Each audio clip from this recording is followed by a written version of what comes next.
আমার ভাই কেন কেন ইন্টারিম জবাব দে আমার ভাই কেন কেন ইন্টারিম জবাব দে আমার ভাই কেন কেন চালো চালো আগুন চালো আগুন চালো চালো তুই কি করতে কেন ইন্টারিম জবাব দে মাটি চলা কেন ইন্টারিম জবাব দে তুই কি করতে কেন ইন্টারিম জবাব দে কথা বলতেছে বাচ্চাগুলোকে নাই আমাদের মিডিয়ার জন্য কথা বলতে নাই আমার মিডিয়ার জন্য কথা বলতে নাই কোন আইনে তো আমি কাকে বলতে বাইরে গেল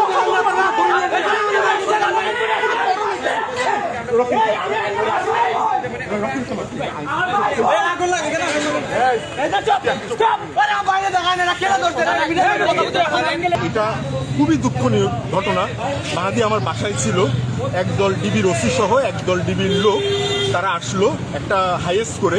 তার হাইয়েস্টটা ছিল আমাদের গলির মুখে।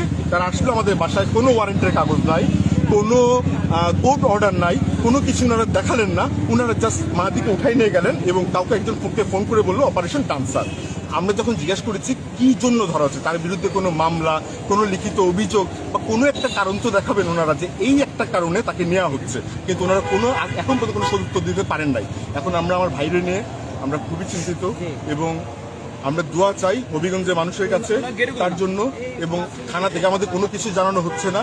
আশা করি যারা এই ভিডিও দেখবেন আপনারা থানায় যোগাযোগ করুন আমার ভাইয়ের জন্য এবং তার সুস্বাস্থ্য কামনা করুন। আতর নিয়ে এসে থানার মধ্যে, কিন্তু থানার মধ্যে আনার পরে কেউ হয় থানার মধ্যে আছে, কেউ হয় থানার মধ্যে নাই।